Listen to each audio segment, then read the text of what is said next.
오늘은 10계명 중에 6째 계명인 살인하지 말라 라는 주제로 말씀을 대언하고자 합니다. 자, 여러분들이 10계명 중에 그래도 가장 나랑 상관없을 것 같은 계명들이 있다면 이 계명이죠. 살인하지 말라.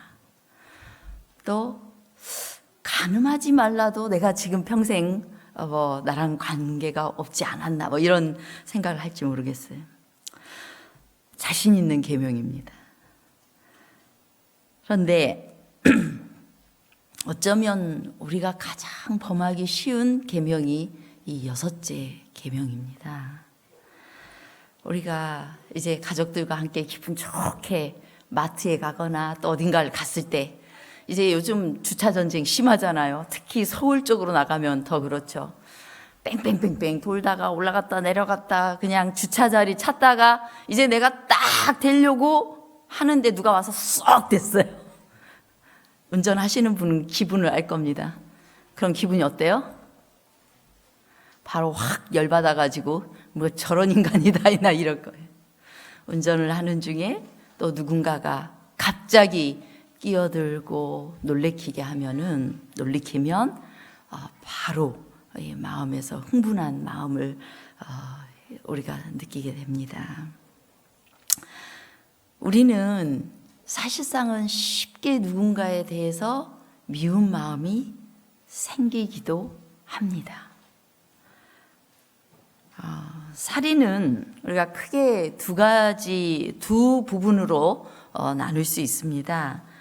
눈에 보이는 살인, 그야말로 진짜 사람을 찔러 죽이는 그 살인과 눈에 보이지 않는 살인입니다. 간접살인이죠.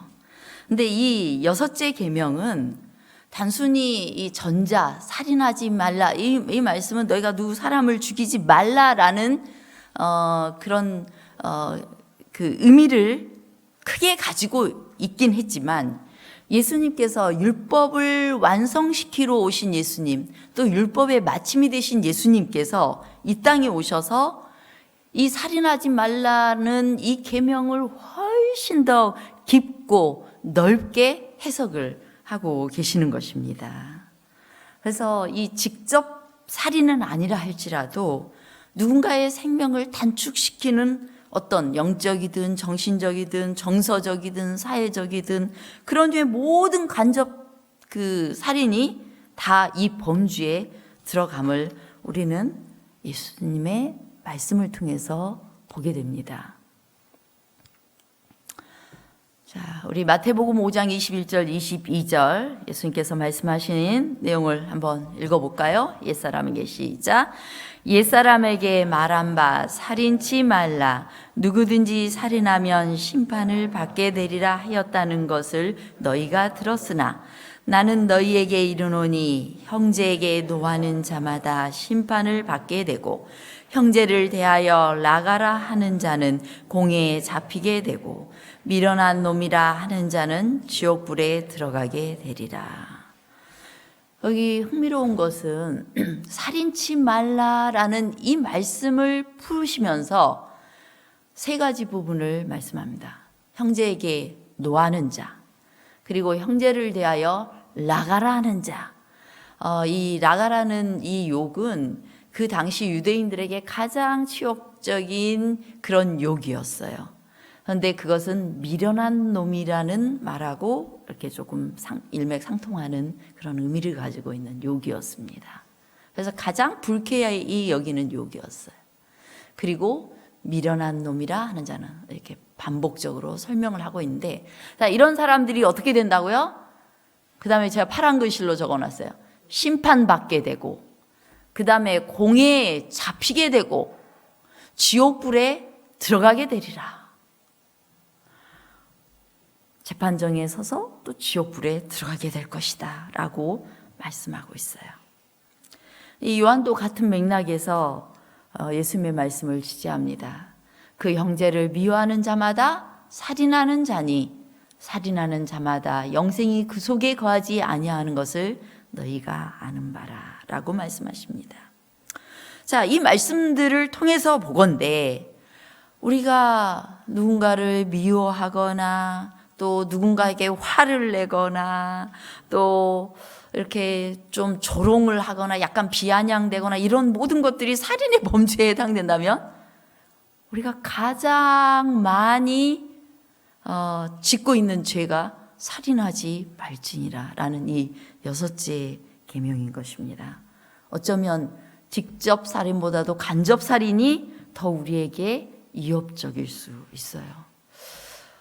우리 인간은 죄의 경중을 따집니다. 그런데 하나님께서는 모든 죄를 소멸하시는 분이세요. 하나님 앞에 어떤 죄도 그냥 죄일 뿐입니다.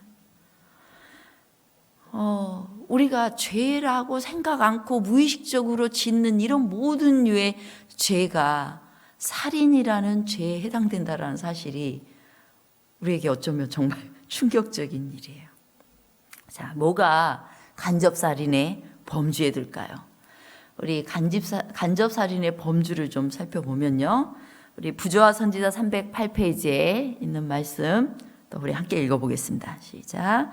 생명을 단축시키는 모든 부정한 행위와 증오와 복수의 정신과 또는 다른 사람에게 해를 끼치는 행위를 하게 하거나 우리로 그들이 해받기를 바라는 마음을 품도록 만드는 감정에 빠져드는 것, 그 형제를 미워하는 자마다 살인하는 자인 까닭에 것과 가난한 사람들이나 고통당하는 사람들을 보고도 이기심 때문에 돌보는 일을 게을리한 행위와 모든 방종이나 불필요한 소모나 건강을 해치는 경향이 있는 과중한 노동 등이 이 모든 것은 정도의 차이는 있으나 다 6째 계명을 범하는 것이다.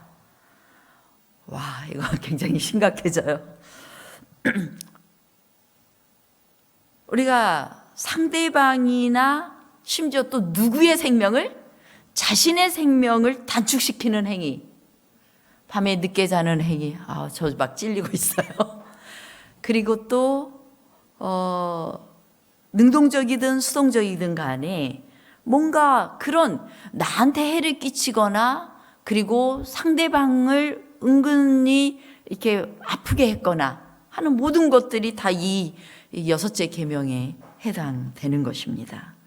말을 누군가에게 톡 쏘아 붙여가지고 그를 아프게 하면 그건 언어적 살인이 될 수 있고 또 정서적으로 이렇게 표시는 안 해도 싹 무시하고 지나간다거나 이렇게 해서 사람을 죽을 지경으로 힘들게 한다거나 또 암묵적인 살인, 또 침묵적인 살인, 또 표정적 살인, 또 영적 살인, 이런 게 다 살인에 해당된다는 것입니다. 자, 그 중에 대표적인 거, 자신과 타인의 생명을 단축시키는 모든 행동들, 그리고 고통당하는 사람을 돌보지 않는 행동들까지도 살인이래요. 누군가 죽어가고 있는데 그 사람에 대해서 그냥 마음을 전혀 우리의 이기심 때문에 나누지 않고 모른 척 한다거나 이런 모든 것들이 다 살인죄에 해당된다는 것입니다. 이 6째 계명은 인간의 생명의 존엄성에 관한 계명입니다. 그래서 이 세상에 가장 약한 자, 그리고 또 가장 사람들로부터 조롱을 당했고 문화적으로 저 사람을 향해 손가락질하는 것 같은 그런 사람을 향해서조차도 우리가 그 인간의 존엄성을 무시하고 대할 때는 살인죄에 해당된다는 것입니다.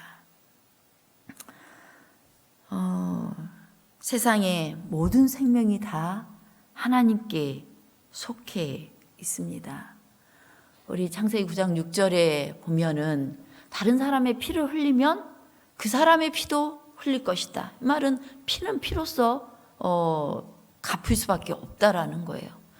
그래서 우리 대신 우리가 죽을 죄를 지었기 때문에 피 흘림을 통하여서 우리가 속죄가 이루어지듯이 살인죄도 죽음으로, 생명으로서 이 살인죄를 다뤘거든요. 이 이스라엘 민법에 보면은. 그런데 왜 그럴 수밖에 없는가? 하나님이 자기 형상대로 사람을 지으셨기 때문이라고 말씀하고 있는 것입니다. 하나님의 형상으로 지음받은 인간들은, 우리가 뭐 부모를 공경하라 할 때 이 계명은 자녀들이 부모를 공경하고 효도하는 것도 해당되지만 부모가 자녀를 향해 자녀의 마음을 노엽게 하지 않는 것도 해당된다라고 지난번에 제가 한번 말씀을 드렸습니다. 그래서 누군가를 정말 찌르고 아프게 하는 모든 것들이 간접살인에 해당되는 것이고, 한 생명을 존중하지 않고 그의 존엄성을 인정하지 않는 모든 행위는 살인에 해당되는 것입니다. 특별히 우리는 건강법칙을 강조하는 교인들입니다. 재림교인들. 그런데 그 건강법칙의 근본적인 목적이 뭐예요? 우리가 뭘 먹지 말아라, 그 다음에 또 뭔 이렇게 해라, 물은 하루에 8컵 마셔라. 왜 우리 재림교회가 그 부분을 그렇게 많이 강조하고 있습니까? 우리 최 집사님은 항상 저를 유심히 봅니다. 점심 먹을 때 과일을 식전에 먹나 식후에 먹나. 그래서 목사가 모본이 돼야 된다고 해요. 식전에 먹어야 부패가 되지 않는다고 이야기를 해요. 예, 왜 그렇게 까다로울 정도로 우리의 건강을 생각하고 또 그것을 지키려고 노력하는가? 그것은 우리가 하나님의 형상으로 창조된 하나님의 가장 귀중한 생명이기 때문에 하나님께서 명령하셨기 때문입니다. 그렇죠? 그래서 그 살인하지 말라의 범주의 첫 번째로 대상자로 해당된 사람이 자기예요. 자기. 나를 내 것으로 생각하고 내 마음대로 먹고 내 마음대로 마시고 내 마음대로 자고 내 마음대로 하는 모든 것들이 다 간접살인이래요. 하나님이 주신 모든 것들을 함부로 취급하는 것은 간접살인이라는 것입니다. 이것은 제 말이 아니라 부조와 선지자에서 분명히 보셨죠? 우리의 건강을 돌아보지 않는 것 다 살인죄가 된다는 것이에요. 그리고 또 약자를 돌아보지 않고 인권을 무시하는 것. 우리가 이 외국에 가서 과거에 잘 못 살던 시절에는 얼마나 많은 인종차별이 있었어요. 그런데 또 우리나라에 오는 조금 못 사는 나라에서 오는 사람들을 향해서 사람들이 인종차별을 하고 부당하게 대우하는 것, 이것은 우리 재림교인들 어떻게 해야 돼요? 훨씬 더 그들을 보호하고 또 이렇게 할 수 있어야 되는 것입니다. 이것은 이제 물론 정치적인 부분에서 우리나라 국민을 보호하기 위하여서 정치를 하는 문제는 별개로, 일단 우리가 사람 대 사람으로 만났을 때에는 그를 보호하고 또 그에게 선의를 베풀고 하는 것들은 중요한 거예요. 우리가 깔보듯이 함부로 대하고 조금 덜 똑똑한 사람을 향해 무시하듯이 하고 이런 것들은 정말 잘못된 것입니다. 우리가 남의 생명을 단축시킬 수 있는 어떤 상대방의 의도들에 대해서 때로 침묵하고 또 동조하고, 부모가 자식에게, 자식이 부모에게, 윗사람이 아랫사람에게, 또 아랫사람이 윗사람에게, 내가 이웃에게, 또는 역으로 피차에 대하여 험악한 표정으로 대한다면 이 모든 것들이 살인죄에 해당되는 것입니다. 그것은 또한 하나님의 주권에 도전하는 것이고 하나님의 형상을 파괴하는 것입니다. 그리고 또 살인은 분노하고 증오하고 복수하는 정신이 또 살인입니다. 우리가 이미 마태복음 5장 21절과 22절을 보았습니다. 그리스도인들에게 가장 보편적인 간접살인은 해놓고도 살인죄를 저질렀는지 말았는지 잘 생각 못하는 가장 보편적인 살인은 아마도 언어적 살인일 것 같아요. 언어적 살인. 어떤 사람은 글로, 어떤 사람은 말로 살인을 할 겁니다. 그래서 야고보는 우리에게 혀에 대해서 말하죠. 우리 야고보 3장 8절 말씀 우리 함께 읽어보겠습니다. 시작. 혀는 능히 길들일 사람이 없나니 쉬지 아니하는 악이요 죽이는 독이 가득한 것이라. 우리 말로 사람을 죽일 수 있다는 거예요. 그래서 우리가 뭔가를 말할 때는 정말 이것이 사람을 죽이는지 살리는지 잘 생각하셔야 돼요. 때에 맞는 말이 이 은쟁반의 금사과예요. 그렇죠? 우리가 정말 지혜를 구해야 돼요. 어떤 사람은 가장 많은 사람들이 자기가 살인죄를 저지르는지 모르고 저지르는 일이 뭐냐면 하나님의 말씀을 아주 칼로 써가지고 이 아주 자기의 주관적인 관점에서 적용을 해가지고 누군가를 그냥 대놓고 사람 앞에서 무안 주고 또 그 사람이 다시는 하나님을 이런 사람이 있는 곳이라면 내가 하나님을 믿지 않겠다 하고 이 교회를 떠나버린다면 그건 정말 큰 살인이에요. 근데 많은 사람들이 하나님 말씀으로 했다고 대놓고 이렇게 물론 정말 그를 사랑하는 마음으로 권면하는 것, 이건 권면이에요. 권면하는 것은 상대방도 알 수 있는 거예요. 상대방이 느낄 수 있게 해줘야 돼요. 간절한 마음으로 기도하고 그를 향해 나도 함께 죄인이고 이 죄를 나도 짓고 있지만 그러나 우리가 함께 하나님께 기도하며 하나님 의지해서 하나님께서 나를 고치시도록 우리 함께 노력해 봅시다. 네, 함께 기도할게요. 하나님의 말씀이 이렇게 제시하고 있습니다. 이렇게 말하는 권면을 가지고 사람이 교회를 떠나갈까요? 그러지 않아요. 그런데 그걸 가지고 확 찌르듯 그렇게 하는 것은 언어적 살인이 되는 거예요. 독이 될 수 있는 것입니다. 우리가 요즘 젊은 사람들은 이제 인터넷을 많이 하는데요. 익명성이 보장되어 있기 때문에 또 어떤 이 글에 대해서 이렇게 악글을 이렇게 댓글로 다하는 경우 정말 우리가 잘 생각해야 돼요. 남이 보지 않는다고 해서 누군가를 죽음으로 몰고 가는 그런 댓글을 쓴다면 그것도 살인죄인 것입니다. 간간히 연예인들이 자살을 하잖아요. 이 댓글에 시달려서 죽는 경우가 꽤 있죠. 그건 살인죄인 것입니다. 또 이미 언급한 것처럼 미움도 살인이에요. 미움도 살인이에요. 예수님께서는 우리를 사랑하고 잘해주는 사람한테 잘해주는 건 아무나 다 한다고 했어요. 하나님 모르는 사람도 다 한다고 했어요. 이방인도 이같이 한다고 했어요. 그런데 이제 우리는 이 그리스도인들은 특별히 진리를 알고 있는 재림 성도들은 정말 큰 도전을 갖고 있어요. 예수님께서 우리에게 하늘 백성답게 가장 높은 수준의 그런 이 말씀들을 우리에게 가르치고 있는 것입니다. 우리 산상보훈에서 이 산상에서 예수님께서 우리에게 가르쳐 주셨던 모든 율법을 새롭게 하신 새로 해석하신 말씀들 마태복음 5장부터 7장에 있는 그 모든 말씀들은 우리가 깊이 살펴야 돼요.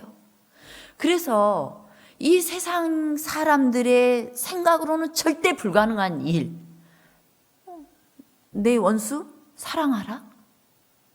어떻게 그런 사람 사랑할 수 있어요? 우리 힘으로는 안 돼요.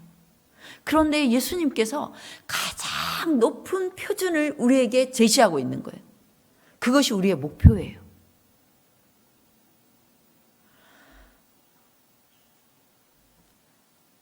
예수님께서 마치 우리가 다 믿으면 예수님을 믿으면 구원을 주시겠다고 약속하신 이 놀라운 복음이 다른 행동들을 더 가볍게 하거나 그렇게 해도 괜찮다는 걸 이야기하는 건 아니에요.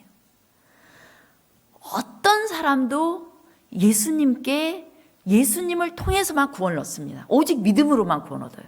행함으로 구원 얻을 수 없어요. 내 어떤 행동을 가지고 0.01도 구원 얻는 일에는 도움이 되지 않습니다. 그럼에도 불구하고 구원받은 하나님의 백성들은 날마다 누구를 모셔드려요?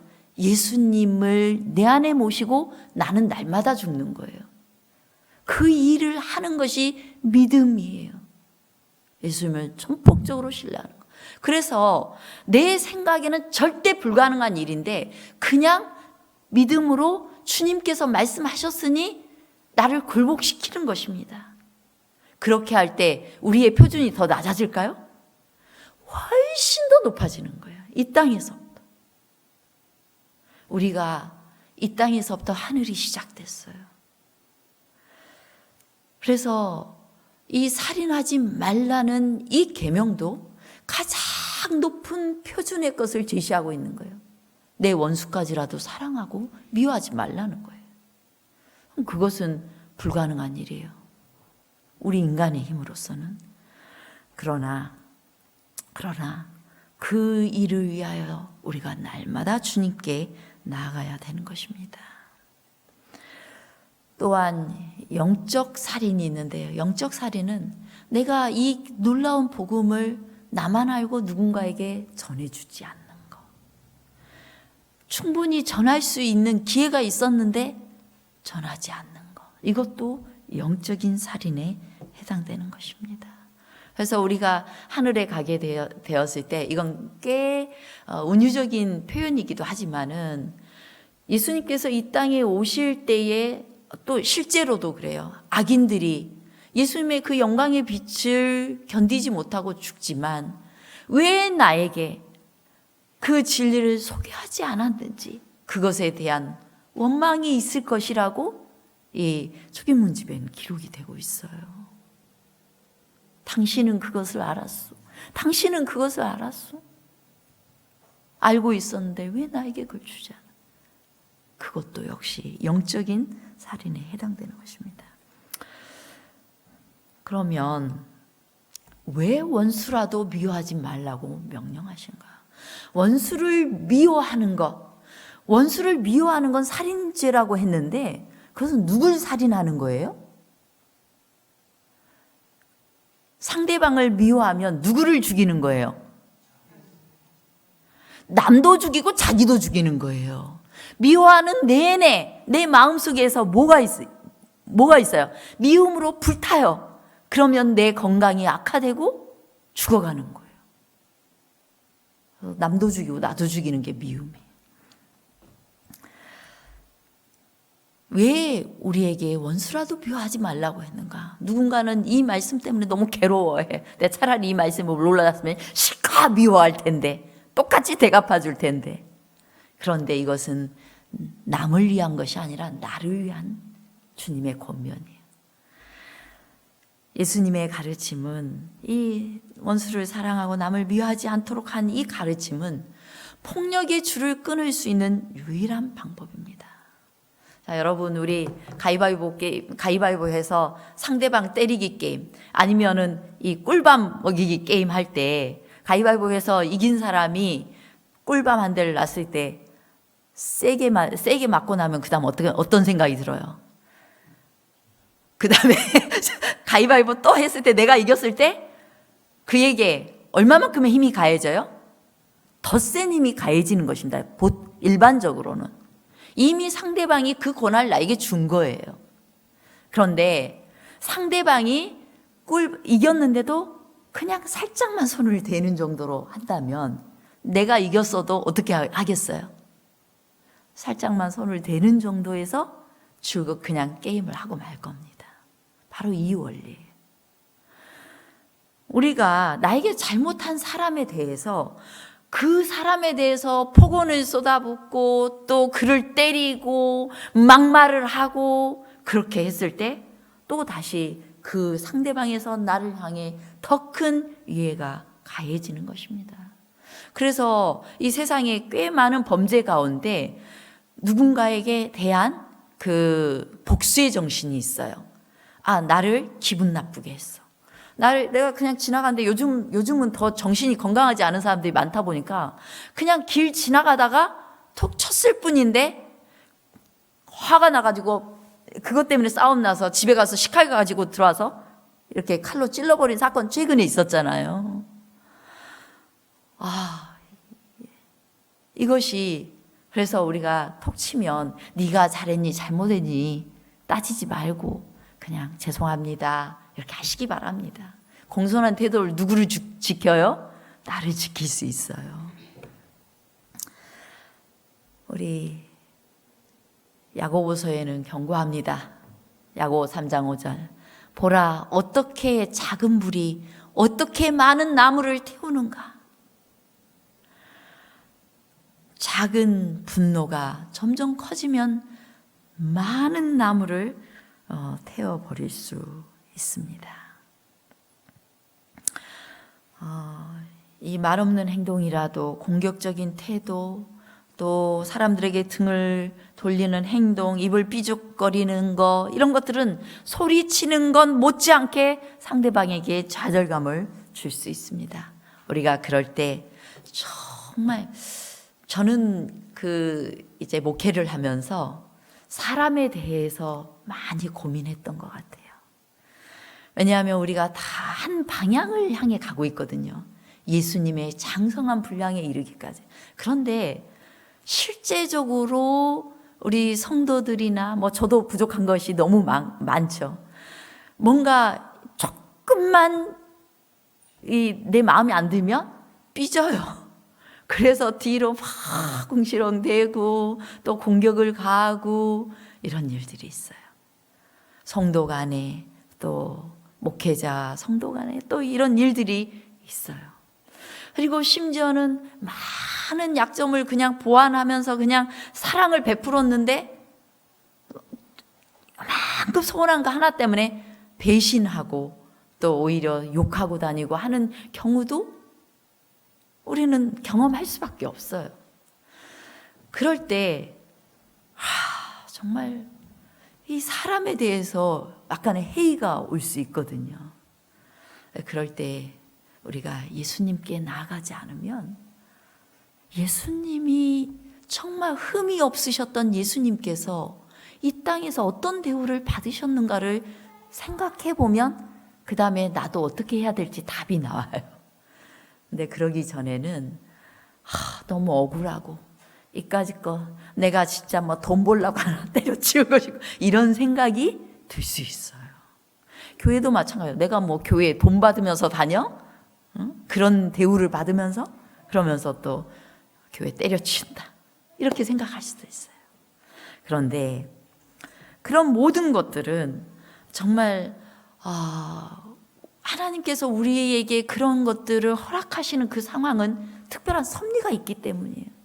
하나님께서 우리를 하늘 백성으로 계속해서 훈련하시고 준비하시기 위하여 우리가 그 훈련을 견뎌낼 수 있다는 가능성을 보시고 그것을 허락하신다고 했거든요. 그래서 그런 일이 나에게 있거든. 하나님께서 나를 사랑하셔서 나를 지금 훈련시키고 있구나. 주님 저를 도우소서. 그냥 미워하지 않고 그를 사랑할 수 있는 마음을 주시고 그리고 그에게 편안한 얼굴로 대할 수 있도록 도와주세요. 그렇게 기도하는 거예요. 정말 쉽지는 않은데 예수님께 기도하면 그렇게 할 수 있도록 도와주시더라고요. 그래서 때로는 저는 이렇게 저를 반대하거나 이런 사람에 대해서도 진짜 지금 상당히 많이 예수님께서 미워하는 마음이 전혀 없이 그냥 그분이 그것 때문에 불편했구나 이런 정도로 생각할 수 있는 마음을 많이 허락하신 것 같아요. 너무 감사하게도.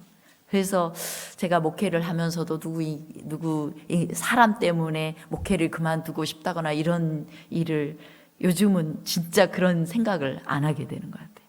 정말 평안. 물론 우리 봉두리 교회는 그렇게 부딪힌 분도 없습니다만은 없습니다. 너무 여러분들이 좋으셔가지고 그렇습니다만은 주님께 은혜를 구해야 될 때 그 시간, 이 우리가 악에 대해서 반응을 하지 않고 악을 악으로 갚지 않는 것은 타인에 의해서 자기의 삶이 지배되지 않고 내가 주도적으로 살아가는 것을 의미하는 것이에요. 자, 제가 누군가가 나를 화나는 말을 한번 던졌어요. 그 사람 상대방이 나를 화나게 했기 때문에 내가 막 확 소리 질러 버렸어요. 그래서 우리는 이유를 뭐라고 해요? 뭐 때문에 소리 질렀다고 이야기해요?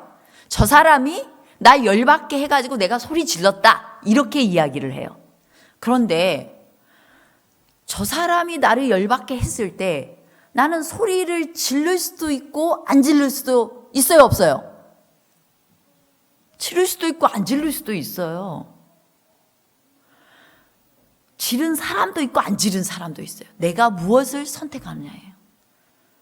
제가 언젠가 질문한 적이 있었을 것 같은데, 빨간, 여러분, 횡단보도 앞에서 빨간 불이니까 횡단보도를 안 건넜다.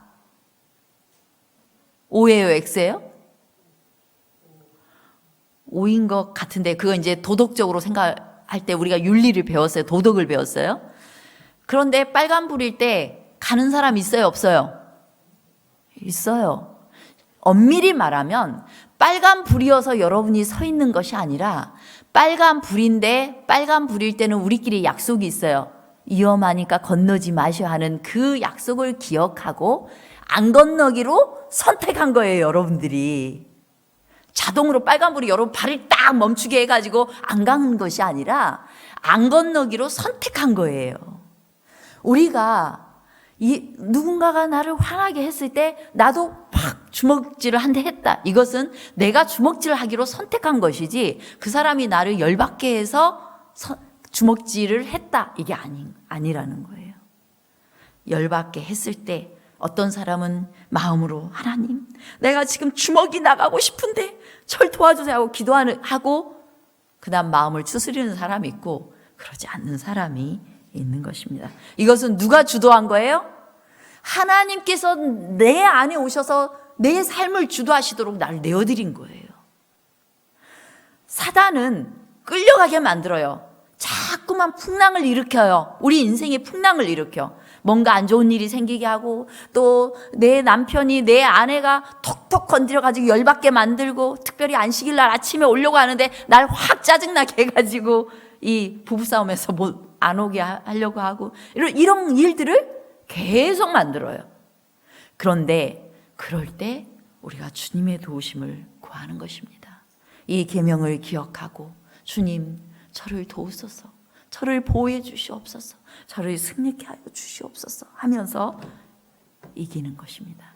그럴 때 다시 마음을 추스르고 그 다음에 선한 말로 좋게 이야기하고, 그렇게 할 때 우리는 끌려가는, 사단에게 끌려가는 삶이 아니라 내 주도적인 하나님의 도우심으로 나를 관리할 수 있는 그런 사람이 되는 것입니다.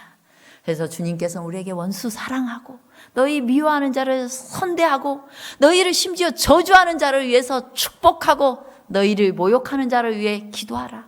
자, 나를 엄청 싫어했는데 그 사람에게 계속해서 진심을 다해서 선을 행하면, 선으로 대하면 끝내는 그 사람이 굴복할 수도 있어요. 또 굴복 안 할 수도 있어요.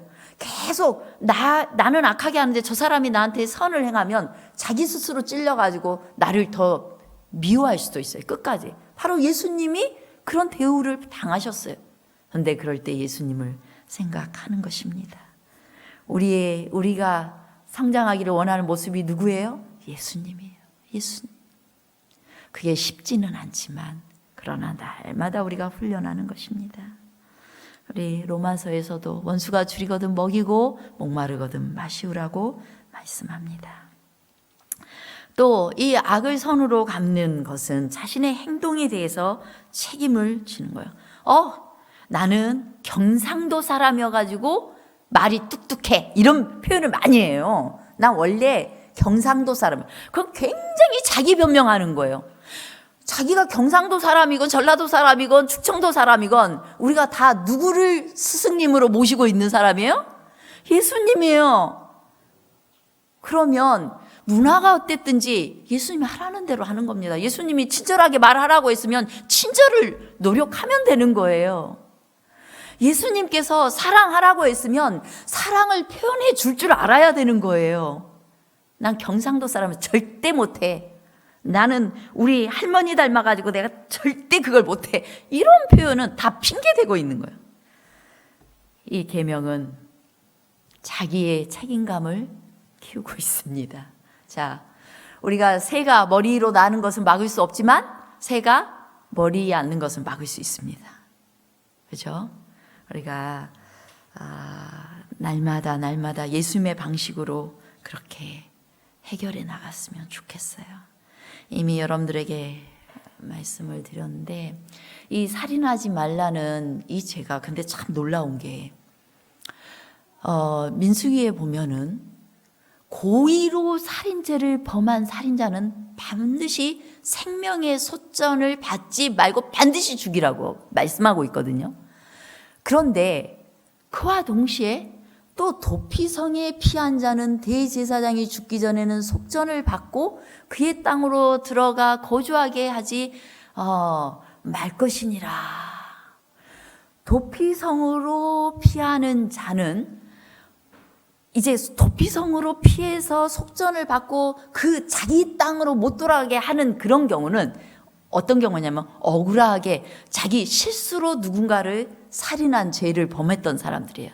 자, 우리가 이 계명을 범치 않기를 원하긴 하는데 나도 모르는 사이에 확 미워하고 확 열받아서 누구한테 싫은 말 해버리고 이런 일 많이 있잖아요. 그런데 주님께서 우리에게 은혜를 베푸고 있어요.